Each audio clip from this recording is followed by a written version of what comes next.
எடப்பாடி பழனிசாமி அண்ணாமலை இந்த அளவுக்கு சொல்லால் தாக்குறாரு, என்ன காரணம்? முந்தானத்து அவருக்கு பிரஸ் மீட்ல மோடி 10 வருஷம் ஆட்சி இந்தியாவுக்கு நல்லாட்சி இல்லை, கேடு, கடநாட்டு இந்தியா ஆயிப்போச்சு, பதவி ஆசை பிடிச்சி அலையக்கூடிய கோஷ்டிகள் எடப்பாடியை நொறுக்கிட்டாரு.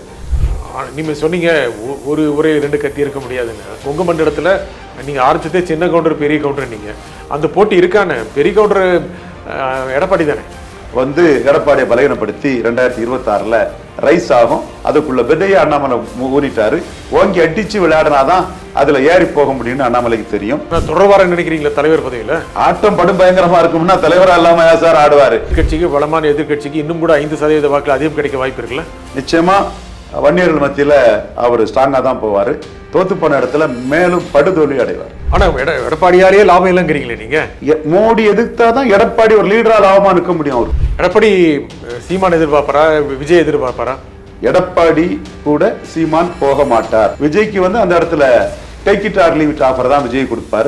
வணக்கம் நண்பர்களே. எடப்பாடி பழனிசாமி அண்ணாமலை வார்த்தை போர் ஏன், கூட்டணி சாத்தியமா? இதை பற்றி பேசுவதற்காக அரசியல் விமர்சகர் திரு ரவீந்திரன் துரைசாமி இங்கு வந்திருக்கிறார். வணக்கம் திரு ரவீந்திரன் துரைசாமி. வணக்கம் நச்சந்தன். எடப்பாடி பழனிசாமி அண்ணாமலை இந்த அளவுக்கு சொல்லால் தாக்குறாரு, என்ன காரணம்?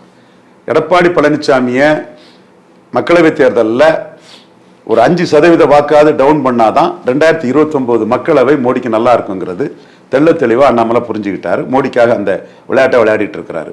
ஃபார் எக்ஸாம்பிள், எடப்பாடி பழனிசாமி 18% கிறிஸ்தவ முஸ்லீம் ஓட்டுக்காக 26லையும் பாஜகவோட கூட்டணி இல்லைன்னு சொல்லிட்டாரு. ஒரு பெரும்பான்மை தமிழ் சமுதாயத்தை சேர்ந்த எடப்பாடி பழனிசாமி மோடி கிட்ட சரண்டர் ஆக மாட்டாருங்கிறத தொடர்ந்து நான் சொல்லிட்டு இருக்கிறேன். அந்த வகையில் முந்தானத்து அவருக்கு பிரஸ் மீட்ல மோடி 10 வருஷம் ஆட்சி இந்தியாவுக்கு நல்லாட்சி இல்லை, கேடு, கடநாட்டு இந்தியா ஆயிப்போச்சு, இந்தியா மோடி ஆட்சிக்கு வரும்போது இருந்த கடனோட 3 மடங்கு 4 மடங்கு இந்தியாவை கடன் ஆகிட்டுன்னு மோடியை அட்டாக் பண்ணிட்டாரு எடப்பாடி பழனிசாமி. எடப்பாடி மோடி அட்டாக் பண்ணதுமே அண்ணாமலை இங்க தமிழிசை போன்ற அந்த பதவி ஆசை பிடிச்சி அலையக்கூடிய கோஷ்டிகள் அடிச்சு தள்ளிடலான்னு முடிவு பண்ணி எடப்பாடியை நொறுக்கிட்டாரு. இந்த இடத்துக்குள்ள சரத்குமார் தெள்ள தெளிவா அரசியலை புரிஞ்சுக்கிட்டு அண்ணாமலைக்கு ஆதரவான அந்த ஸ்டேட்மெண்ட்டை விட்டுட்டாரு. கரு நாகராஜன் டெல்லி என்ன நினைக்குதுன்னு சரியான ஒரு திட்டத்தோட அண்ணாமலைக்கு ஆதரவான இதை விட்டுட்டாரு. தமிழிசை தனிமைப்பட்டு நோட்டாக கீழே போன அம்மையார் தனிமைப்பட்டு பதவி இல்லைங்கிற ஃப்ரஸ்ட்ரேஷன்ல அவங்க இதாகி கட்சி மேல்மட்டம் என்ன நினைக்கணும்னே தெரியாம தனிமைப்பட்டு போயிட்டு இருக்காங்க. அளவா வார்த்தையை பயன்படுத்துங்கிறாங்க. அவங்களோட அரசியல் போக்கு அண்ணாமலைய எடப்பாடி அடிக்கக்கூடிய அண்ணாமலைய அவங்க விமர்சனம் பண்றது டெல்லி தலைமைக்கு அது பிடிக்காது. சரத்குமார் நாகராஜன் போன்றவங்கலாம் பாஜகவுக்குள்ள அந்த இடம் டெல்லி என்ன நினைக்குதோ அதை நினைச்சு கரெக்டா நகர்றாங்க. ஆனா ரொம்ப தரம் தாழ்ந்த விமர்சனம் பண்றாருல அண்ணாமலை எடப்பாடிய. எடப்பாடி பண்ண விமர்சனத்தை விடையா அவரும் பண்ணாரு முக்கியமாக. ஆனா இந்த அளவுக்கு இல்ல. அது அப்படிதான் இருக்கும். அதாவது அங்க ஒரு உரையில 2 கத்தி இருக்க முடியாது. சின்ன கவுண்டர் பெரிய கவுண்டர்ல நான் தான் இதுல ஏறி வருவேன்னு ஏறி வராரு. இவர் வந்ததுமே இவரை பேரை சொல்லாமலே அண்ணாமலைன்னு ஒரு தலைவர் இருக்காதே மாதிரி சிவன் மேல, ஏழு மேல, சென்னி மேல ஏதோ அப்படி ஒரு ஆளே இல்லைங்கிற மாதிரி எடப்பாடி ட்ரீட் பண்ணாரு. அது அப்போ இல்ல, இப்போ ஈக்குவலா வந்தாச்சு. என்டிஏன்னு வச்சு 18% வந்திருக்கிறாரு. அவரு அதிமுக அணியில 23% இருக்காரு. 5% வித்தியாசம். தேமுதிக அங்கே இங்கேயும் ஆடிட்டு இருக்கும் போது தேமுதிக அங்க வந்தா ஈக்குவலாகி போகும். அது இன்னைக்கு இந்த நிலைமைக்கு கொண்டு வந்துட்டார. ஸோ இப்போ அந்த ஆரம்பத்திலே விழுந்த அந்த பொறாம விதை இன்னைக்கு தீ பிடிச்சி எரியுது 2 பேருக்கு இடையில. ஆனா முக்கியமாக கலைஞருடைய நாணயம், உருவம் பதித்த ஞானம் வெளியிடப்பட்ட இந்த நிகழ்வு தான் முக்கியமான காரணம். அதன் மூலம் தான் எடப்பாடி பழனிசாமி அண்ணாமலை விமர்சனம் பண்ணார். அதுக்கப்புறம் அவர் பொய் சொல்கிறாரு இப்படிங்கிற விஷயம் போச்சு. ஆனால் ஒரு கூட்டத்தில் அண்ணாமலை அந்த அளவுக்கு அவருடைய பின்புலம் என்ன, அங்கே நடந்த கிரிமினல் நடவடிக்கைகள் என்ன, அவர் எப்படி செலக்ட் ஆனார், கோவத்தூரில் என்ன நடந்தது, அவர் கல்வி அறிவு கொண்டவரா, நான் அந்த வார்த்தை கூட பயன்படுத்த விரும்பலை, தற்கூறிங்கிற வார்த்தையெல்லாம் பயன்படுத்தாங்க. இந்த அளவுக்கு ஒரு முன்னாள் முதலமைச்சரை, ஒரு பிரதானி கட்சியுடைய எதிர்கட்சியுடைய தலைவரை, இன்னொரு கட்சி வளர்ந்து வருகின்ற கட்சி, மாநிலத்தில் வளர்ந்து வருகின்ற கட்சி, அதனுடைய தலைவர் அண்ணாமலை தாக்குவது என்பது ஒரு அரசியல் தொலைநோக்கு பார்வை கொண்ட உள்நோக்கம் கொண்டதானே. அதாவது ஜெயலலிதா அம்மையாருக்கு எதிராக நான் கடுமையான விமர்சனங்களை வச்சுட்டு இருந்தேன். செயல்படக்கூடிய முதல்வர்னு அவங்க தான் நிரூபிக்கணும்னு 2016க்கு முன்னே அவங்க செயல்பட முடியாத முதல்வர் வெஜிடபிள் ஆயிட்டாங்கன்னு வார்த்தையை சொல்லலை. அந்த அளவுக்கு நக்கல் ஆடி பண்ணிட்டு இருந்தேன். அப்போ ஜெயலலிதாட்ட ஒரு ஐஏஎஸ் ஆஃபீஸர் கேட்பார், இப்படியெல்லாம் உங்களை பேசுகிறாருமான்னு கேட்கும்போது அவர் உரிமை பேசுகிறாரு, ஏன்னா என்கிட்ட வந்து பலம் அடைஞ்சுக்கிட்டா அவர் பேசுகிறாரு, எனக்கும் அவருக்கும் எந்த தொடர்பும் இல்லை, அவரை நிலைநிறுத்திருக்க பேசுகிறாரு, ஜனநாயகத்தில் அவருக்கு உரிமைன்னு அந்த ஐஏஎஸ் ஆஃபீஸர்கிட்ட அந்த அம்மா சொல்லியிருக்காங்க. அவர் ஏமாட்டு அதில் பதிவு பண்ணார். ஆனால் சசிகலா அம்மையார் காலில் விழுந்து பதவி வாங்கிக்கிட்டு வாங்கின எடப்பாடி பழனிசாமி அந்த அம்மையாரை என்ன சொன்னாங்க? ஸோ இப்போ அதெல்லாம் கம்பேர் பண்ணும்போது அண்ணாமலைக்கு வார்த்தைலாம் ஒன்றும் இல்லை. இது ஒரு லாவணி அரசியலில் இப்படி வரத்தான் செய்யும்.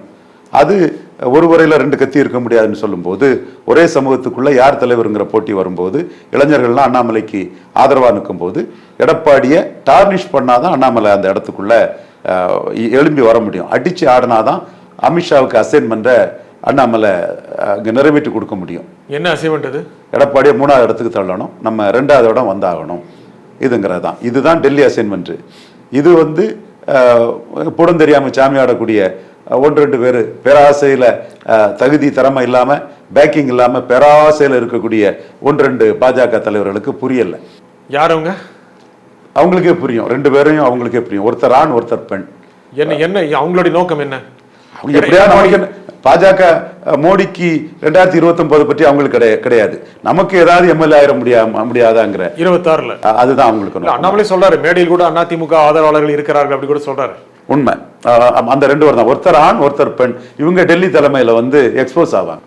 நீங்க சொன்னீங்க ஒரு ஒரே 2 கத்தி இருக்க முடியாதுன்னு. கொங்கு மண்டலத்துல நீங்க ஆரம்பிச்சதே சின்ன கவுண்டர் பெரிய கவுண்டர். நீங்க அந்த போட்டி இருக்கானே, பெரிய கவுண்டர் எடப்பாடி தானே? கண்டிப்பா சின்ன கவுண்டர் கொலைதெளிய வாழ பெரிய கவுண்டர், இளங்கன்று சின்ன கவுண்டர், இளங்கன்று வளர்ந்துட்டு இருக்கிறார். ஆனா அந்த மண்டலத்தில் அதிமுக உறுதியாக இருக்கிறது. எடப்பாடி பழனிசாமிக்கு மிகப்பெரிய ஆதிக்கம் இருக்கிறது. கோவை மண்டலம், சேலம், கொங்கு மண்டலத்தில் அதிமுக மகத்தான வெற்றி பெற்று இருக்கிறது. கணிசமான வாக்கு வங்கி இருக்கிறது. அதை உடைக்கிறதுக்கு அண்ணாமலையாலோ அல்லது பிஜேபியாலோ முடியுமா? 2021க்கு பிறகு வன்னியர் மண்டலத்தில் 5 சீட்டு குறைஞ்ச திமுக ஸ்டாலினோட அந்த கலைஞர் கருணாநிதி மாதிரி பிரிசனரா பாஸ்டா இல்லாம கொங்கு மண்டலத்தில் வளரணுங்கிற ஸ்டாலினுக்கு முயற்சியில் Stalin plus Senthil Balaji 5% plus other ministers 5% அவங்க ஏறி இருக்காங்க. அண்ணாமலை கோயம்புத்தூர்ல பெரிய அளவுக்கு ஏறி இருக்கிறாரு. நீலகிரியில எல் முருகன் ஏறி இருக்காப்புல. பொள்ளாச்சியில பல தொகுதிகளில் மேல வந்திருக்காங்க. என்றாலும் ஆன் த ஹோல் இன்னைக்கு கொங்கு மண்டலத்துல, குறிப்பா கொங்கு வேளாளர்கள் மத்தியில எடப்பாடி தான் நம்பர் 1 இருக்காரு. அந்த மண்டலத்துல ஸ்டாலின் தான் நம்பர் 1 இருக்காரு. கொங்கு வேளாளர் மத்தியில் உள்ள ஆதரவுல எடப்பாடி 2வது இடத்துல இருக்கார். 3வது தான் பாஜக இருக்குது. அங்கேயும் பாஜக வந்து எடப்பாடியை பலகீனப்படுத்தி 2026ல் ரைஸ் ஆகும். அதுக்குள்ள விதையை அண்ணாமலை ஊனிட்டாரு. ஓங்கி அடிச்சு விளையாடினாதான் அதுல ஏறி போக முடியும்னு அண்ணாமலைக்கு தெரியும். அவரு கல்விக்காக போறாரு. எனக்கு உண்மையிலே அதுல அவர் விரும்ப அவருக்கு பராக்கெட்டு அதுல நம்ம சொல்றதுக்கு இல்லை. வருவாரு. ஜனவரிக்கு மேல ஆட்டம் இன்னும் இதோட பயங்கரமா இருக்கும். ஜனவரிக்கு மேல அண்ணாமலைக்கு ஆட்டம் படு பயங்கரமா இருக்கும். ஆனா தொடர்பார நினைக்கிறீங்களா தலைவர் பதவியில? ஆட்டம் படும் பயங்கரமா இருக்கும்னா தலைவரா இல்லாம சார் ஆடுவாரு. நாம சொல்றோம் சார், இவரை வச்சுதான் தான் ஷுட் பி ரிமூவ்ட் பை தான், டைமண்ட் கட்ஸ் டைமண்ட், அண்ணாமலை வச்சுதான் எடப்பாடி பழனிசாமியை பலகீனப்படுத்தணும்னு அமித்ஷா முடிவு பண்ணிட்டார் சார். ஆனா இந்த அளவுக்கு தாக்கம் கொடுத்தானா, இந்த அளவுக்கு எடப்பாடி தாக்குனார் அப்படின்னா அவர் மேல பச்சாதாபம் தானே அந்த சமூகத்திற்கு ஏற்படும். கண்டிப்பா அவர் மேல பிற சமூகங்கள் எதிர்ப்பு ஜாஸ்தி இருக்குங்கிறது அண்ணாமலைக்கு தெரியுது. அதனாலதான் ஆதிக்க ஜாதி வரியில பேசுறாருன்னு அந்த வார்த்தையை அண்ணாமலை எடப்பாடிக்கு எதிராக அடிச்சிருக்கிறாரு. முக்கியமாக அந்த சமூக மக்கள், கொங்கு வேளாளர் சமூக மக்கள், அந்த மக்கள் என்ன நினைப்பாங்கன்னா, பிற ஜாதிகளாலும் ஒரு ஹீரோவா பார்க்கப்படக்கூடிய ஒரு அண்ணாமலையை நம்பி பயணிக்கிறதா நல்லா இருக்குமே தவிர டிக்ளைனிங் ஃபோர்ஸ் ஆன எடப்பாடியை நம்பி பயணிக்கிறது சரியா இருக்காதுன்னு நினைப்பாங்க. 26 முடிவு பண்ணும். 26ல் நம்ம அதை பார்த்துடலாம். டிக்ளைனிங் ஃபோர்ஸ்னு சொல்றீங்க, எப்படி சொல்றீங்க? இந்த வன்னியர் மத்தியில ஒரு ரைசிங் ஃபோர்ஸ், வன்னியர்கள் மத்தியில அவரு ஸ்டாலினோட மிகப்பெரிய அளவில் இருக்கிறாரு. ஆனா மற்ற நாடார்கள் மத்தியில அவர் வாஷ் அவுட். முக்குலத்தூர் மத்தியில பன்னீர் தினகரனால பலகீனமா இருக்கிறாரு. கொங்கு வேளாளர் மத்தியில பலகீனப்பட்டு வராரு. பிராமணர்கள் மத்தியில honest enemy Stalin, principal politician, 10% கூடாதுங்கிறாரு. ஆனஸ்ட் எனிமி சீமான், நீ முன்னேறிய மயிறு தேவைன்னா யாமுட வந்து உட்காருன்னு ஓங்கி நேருக்கு நேரம் அடிக்கிறாரு. ஆனா டிஸ்ஆனஸ்ட் ஃப்ரெண்ட் எடப்பாடி பழனிசாமியை விட ஆனஸ்டா நமக்கு நிற்கக்கூடிய பாஜகவுக்கு ஆதரவா போயிடும்னு பிராமண சமுதாயம் பெய்யாச்சு, லிங்குஸ்டிக் மைனாரிட்டி பெய்யாச்சு, மத்திய சென்னை, தென் சென்னை. ஸோ இந்த லெவல்ல அவர்கிட்ட இருக்கிறது வன்னியர்கள் தான். வன்னியர்கள் தமிழ்நாட்டில் சிங்கிள் லார்ஜஸ்ட் கம்யூனிட்டி. செம்மலையில இருந்து KP முனிசாமியில இருந்து, CV சண்முகத்துல இருந்து, வீரமணியில இருந்து, அன்பழகன்ல இருந்து, சொரத்தூர் ராஜேந்திரன்ல இருந்து, தென் அருள்மொழி தேவன்ல இருந்து, திருத்தணி ஹரியில இருந்து சம்பத்துல இருந்து துரைக்கண்ணு குடும்பத்துல இருந்து எக்கச்சக்க வன்னியர்கள் அவர் பின்னாடி வன்னியர் கட்சியாட்டே 10.5% கட்சியாட்டே இருக்கிறாரு. 26லயும் வன்னியர்கள் அவரை கைவிட மாட்டாங்கன்னு தான் நான் கணக்கு போடுறேன். பட் வெள்ளாள கவுண்டர் கைவிட்டுருவாங்க. நாடார் மத்தியில் எமர்ஜ் ஆக முடியாது, முகலத்தோர் மத்தியில் எமர்ஜ் ஆக முடியாது. இதுதான் ரியாலிட்டி. ஜாதி இங்க ரியாலிட்டி. ஏசி ரூம்ல இருக்கக்கூடிய அட்டு பீஸுகளுக்கு இது தெரியாது. அதனால என் கருத்து இங்க தமிழ் மண்ணில் தெளிவா எஸ்டாப்ளிஷ் ஆயிட்டு இருக்குது, ப்ரிவேல் ஆயிட்டு இருக்குது. இது உண்மை. நான் செல்ஃப் ரிலேஷனோட நான் கிளைம் பண்ணி ஆணித்தரமா அடிச்சு சொல்றேன். எடப்பாடி அண்ணாமலை இந்த அளவுக்கு தாக்குறது மூலம் அவருக்கு சார்பாகவும் கொங்கு வேளாளர் வர வாய்ப்பு இருக்குல்ல? அந்த இடம் தான் கொங்கு வேளாளர் வந்து ஒரு பிசினஸ் கம்யூனிட்டி. ரைசிங் ஆகக்கூடிய பிரஜாதிகளால் கவரப்படக்கூடிய அண்ணாமலை பெற்றா, டிக்ளைன் ஆகக்கூடிய எடப்பாடி பெற்றான்னா பிசினஸ் கம்யூனிட்டி வந்து அந்த இடத்துக்குள்ள அதற்கு தக்க விருதுநகர் சிவகாசி நாடார் மாதிரி கரெக்டான முடிவை தான் எடுப்பாங்க. ஆனா சட்டப்பேரவை தேர்தல் அப்படிங்கிறது மக்களவை தேர்தல் மாதிரி இருக்காது இல்ல? எப்படி இருந்தாலும் ஒரு எதிர்கட்சிக்கு, வளமான எதிர்கட்சிக்கு இன்னும் கூட 5% வாக்குல அதிகம் கிடைக்க வாய்ப்பு இருக்குல்ல? நிச்சயமா வன்னியர்கள் மத்தியில அவர் ஸ்ட்ராங்கா தான் போவாரு. தோத்து போன இடத்துல மேலும் படுதோல்வி அடைவார். இன்னும் சொல்ல போனா இந்த மக்களவை தேர்தல் வந்து ஸ்டாலினை முன்னிறுத்தி சட்டமன்ற தேர்தல் மாதிரி தான் நடந்தது. குறிப்பா சொல்ல போனீங்கன்னா 3 முஸ்லீம் வேட்பாளர்கள் சட்டமன்றத்தில் தோத்த இந்த தேர்தலில் நவாஸ் கனி முஸ்லீம் லீக்கு முன்னோட திமுக அணி 6% வாக்கு தமிழகத்தில் குறையும் போது நவாஸ் கனி கூடியிருக்காருன்னா அங்க தாமரை நிற்காம அடையாள அரசியல்ல நின்ன பன்னீர்செல்வம் ஹீஸ் எபோவ் காஸ்ட்னாலும் கூட அந்த அடையாள சின்னம்ங்கிறது லெவல்ல முஸ்லீம் லீக் அங்க வந்து ஏறி இருக்கு. அப்ப இது முழுக்க சட்டமன்ற தேர்தல் மாதிரி தான் நடந்திருக்கு. இவரு சிதம்பரத்துக்கு சன் அவர் வந்து கார்த்திக் சிதம்பரம் வந்து 10% இழந்திருக்காரு. ஜோதிமணி 15% இழந்திருக்கிறாங்க. தர்மபுரி கிருஷ்ணகிரி கோபிநாத் 15% இழந்திருக்காரு. விஷ்ணு பிரசாத் 8% இழந்திருக்காரு. காங்கிரஸே கன்னியாகுமரி சசிகாந்த் செந்தில் திருவள்ளூர் எஸ்சி கிறிஸ்டின் இந்த 2 தொகுதி தவிர மற்ற 7 தொகுதியில வாக்கு இழந்திருக்காங்கன்னா இது வந்து காங்கிரஸ் வாக்கு இழந்திருக்குதுன்னா இது சட்டமன்ற தேர்தலோடையும் மோசமா ஜாதிய மத அடிப்படையில் நடந்த தேர்தல். ஸோ இது பார்லிமெண்ட் தேர்தல் அது இதெல்லாம் சப்பக்கட்டு கட்டிட்டு இருக்காரு அர்த்தம் இல்லை. 10.5 தான் உங்களை காப்பாத்தி இருக்குது. மீண்டும் நீங்க 10.5 நாங்க கொடுத்த சரின்னு சொன்னா காப்பாத்தோம். ராமதாஸ் அதை கரெக்டா பொட்டல பிடிச்சி அடிச்சுட்டாருன்னா அதுவும் சரியா வாய்ப்பு உண்டு. ராமதாஸ் இன்னும் அதை அடிக்காம இருக்கிறாரு. எப்படி அடிப்பாரு? எப்படி அடிக்கணும்? 10.5 பற்றி கொடுத்த எடப்பாடி நீ ஏன் பேசாம இருக்கிறாரு? சரியா தப்பான்னு கூட சொல்ல முடியாத ஊமையாட்டியா இருக்கிறார். என்ன பின்னணி என்ன இதை வன்னியர்கள் புரிஞ்சுக்கணும்னு ராமதாஸ் இன்னும் பேசல. அது பேசுறது அவருக்கு நல்லது, பேசாதது எடப்பாடிக்கு நல்லது. பேசினார்னா அதுவும் காலியாயிருமா? அது என்ன இப்படி வராடி பார்ப்போம், பொறுத்திருந்து பார்ப்போம். சரி, அந்த எடப்பாடி இனி வருகிற சமயத்தில் வேற மாதிரி ஸ்ட்ராட்டஜி பண்ணுவார்ல. முக்கியமாக அண்ணாமலை இந்த அளவுக்கு எதிர்க்கிற சமயத்தில் பிஜேபியோடு அண்ணா திமுக போகாது அப்படிங்கிறத உறுதிப்படுத்துறாரா? அண்ணாமலை இருக்கும்படி பிஜேபியோடு அண்ணா திமுக கூட்டணி அமைக்காது அப்படிங்கறத காமிக்கிறாரா? மோடியே ஏசிட்டாருங்க. இதான் லெஸ் இன்ஃபார்ம்டு தமிழிசைக்கு தெரியல. மோடியே அவர் திட்டாரு. நேரடியெல்லாம் சொல்லல. நீங்க வந்து ஆட்சிக்கு வந்த பிறகு கடன் அதிகமாகிருச்சு மோடியை தானே சொல்றாரு, வேற யாரும் சொல்றாரு? இந்த மாதிரி முதல்ல கூட சொல்லியிருக்கிறாரு. மத்திய பட்ஜெட் போதுமான அளவுக்கு நிதி தெளிவா 10 வருஷம் ஆட்சின்னு ஓங்கி அடிச்சுட்டு நிக்கிறாரு. அவரு தில்லா தான் நிக்கிறாரு. அதை நான் பாராட்டுறேன். முக்கியமாக 3 சட்டங்களுடைய பெயர்களை ஹிந்தியில் சொன்னது சரியில்லை அப்படிலாம் சொல்லி இருக்கிறாரு. இது ஓப்பனா மோடி அடிச்சது. மோடிங்கிற பேரை பயன்படுத்தலையே. மோடி அரசை தான் சொல்றாரு. இனியும் தொடர்வார்னு நினைக்கிறீங்களா? அதை தொடரலன்னா அவரு சுத்தமா ஒரு லீடரே இல்லாம சுத்தமா அவுட் ஆயிடுவார். இல்ல நீங்க வேற தொடரலன்னா சுத்தமா அவர் அவுட் ஆயிடுவார். அது அவருக்கு தெரியும். சும்மா இங்க நீங்க திமுகவுக்கு எதிராக ஒண்ணு சேர்க்கணும்னு நினைக்கிற அவங்களுக்கு தெரியாது. இவங்க அரிப்புக்கு பண்ணிட்டு இருக்கிறாரு. அவருக்கு லாபத்துக்கு பண்ணுவார் எடப்பாடி. மோடி எதுக்குறதா எடப்பாடிக்கு லாபம். ஆனா எடப்பாடியாலேயே லாபம் இல்லைங்கிறீங்களே நீங்க. மோடி எதிர்த்தாதான் எடப்பாடி ஒரு லீடரா லாபமா நிற்க முடியும். அவருக்கு 10, 20, 18 தாக்கு பிடிக்க முடியும். நான் 15க்கு கொண்டு வரணும், நான் ஒர்க் பண்ணுவேன். அதுக்குள்ள மைக்ரோ ஸ்ட்ராட்டஜி போட்டுட்டு இருக்கேன். அவர் வந்து அதை காப்பாத்தி லீடரா நிற்க முடியும்னு நினைப்பார். மோடி எதிர்ப்பு அவருக்கு சாதனைகளை கொடுக்கும், லீடர்ஷிப் நிற்கும். அதனாலதான் அண்ணாமலை எதிர்க்கிறாரா? அண்ணாமலையும் அதனாலதான் இருக்கிறார்.